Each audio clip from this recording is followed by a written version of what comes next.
Yesu n'umwami. Igice cya 94. Mugira mwumvirize ubutumwa bwiza mushikirizwa na Pastor Jackson Nkeshimana. WhatsApp yiwe ni 76 96 96 96. Aba bose mubona, aba bose mwabonye, abo bose muri bo bamwe nabasuma, kandi nabasuma bakaruhariwe mugabo batari muri babasuma bacomora mu mifuko, batari muri babasuma bakoresha inkoho canke baza mu ijoro kwiba mu nzu z'abandi. Nuvuga ndiko ndakubwira ko umunyororo ugira kabiri ni umunyororo witwa ubusuma. Ubusuma bwarafashe abantu cyane, kandi abantu bitwa ko ari ab'Imana bakagumana ubusuma batabizi, abandi nabo bakaba babizi, abandi nabo bakaba bifata ibisanzwe, bakabona umengana ubuzima busanzwe, bakabona umenga nta ngorane nini zirimwo. Ariko ndakubwiye ko ubusuma urimwo, ndagomba ko uno munsi uwo mugozi ukuva ko kuva uno munsi uwe uwidegembya. Navuze ko ubusuma ari ugufata ikintu c'uwundi utabirekuriwe. Nico kimwe n'abubakanye, ugasanga umudamu hari ibintu bita ngo ni kirimba, akagikora umugabo atabizi, cyangwa ugasanga umugabo nawe afise umushahara umudamu atabizi. Bwa bundi kandi wategerezwa kuba muri hamwe, mwategerezwa kuba muri mu rugo rumwe, mwategerezwa kuba muri umwe, byose mukaba mubizi, uyashize pembeni atabizi, nuvuga ko wawivye kubera ko bigize winyegeje. Iyaba byari mu muco wari kubigira utabinyegeje. Ubusuma rero bwarafashe abantu, burabazingazinga ukuntu ku buryo usanga n'umuvyeyi ariko arigisha umwana wiwe kwiba atabizi. Umwana arashobora kuba yiba mugabo ntubifate ko yagize nabi. Dufata akarorero, wamutumye ko akuzanira kumbure ivyasuma vy'amafaranga 1000, maze yashika hariya akabahenda ukuntu, maze agatora ivy'igihumbi n'amajana 500 kandi wamaye 1000. Yashika muhira akakubwira ati bari bamaye ivy'igihumbi, ati arasamana gato ncantora cyake n'ibihumbi 500, mugabo ntavyo yamenye. Hari umuvyeyi acabwira umwana ati mwana uraza ubwenge, wewe nzora ndagutuma misi yose, urukura mwigisha kwiba. Ejo uno munsi yivye murundi, mugabo ejo azokwiba wewe, kandi bizogukomerera, uzobura uko bigenza. Kuko yaba ari umusuma wo hanze wona kubisuka nica, mugabo n'umwana wiwawe nta kundi rubigire, muzobana nawe kandi azobandanya kwiba, azokubwira umukene, kandi nawe abo umukene avyara umukene, bose babandanye barabakene.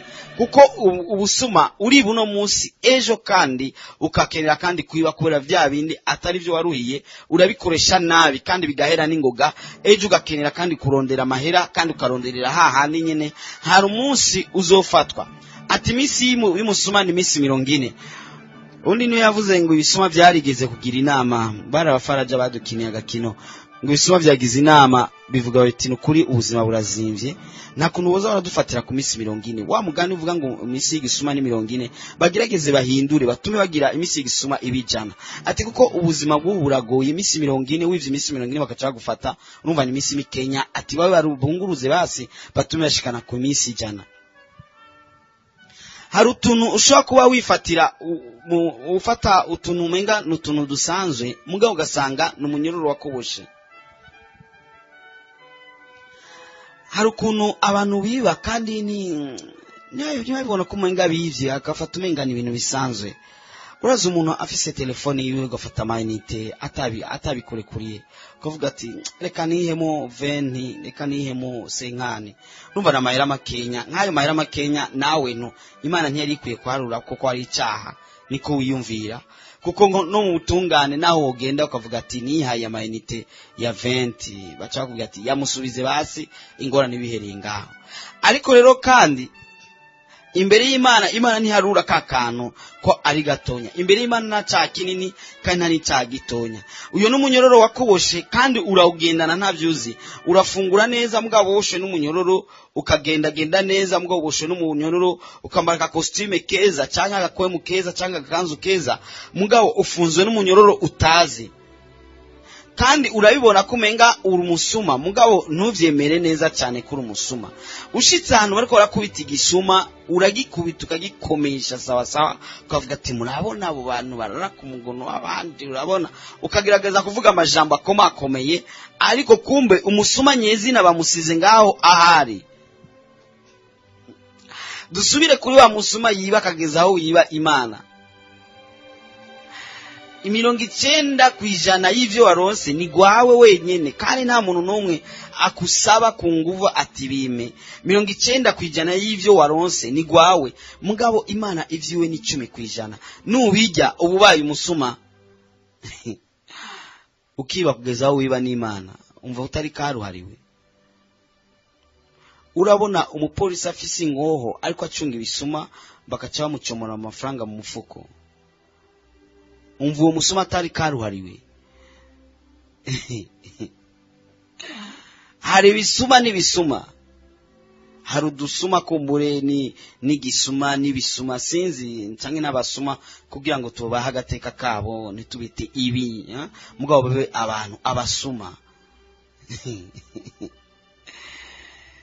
Murazi ko abamugaye baranse ko kare bahora babita ibimuga umenga n'ibintu mugabo ubu nabamugaye. Ibisuma navyo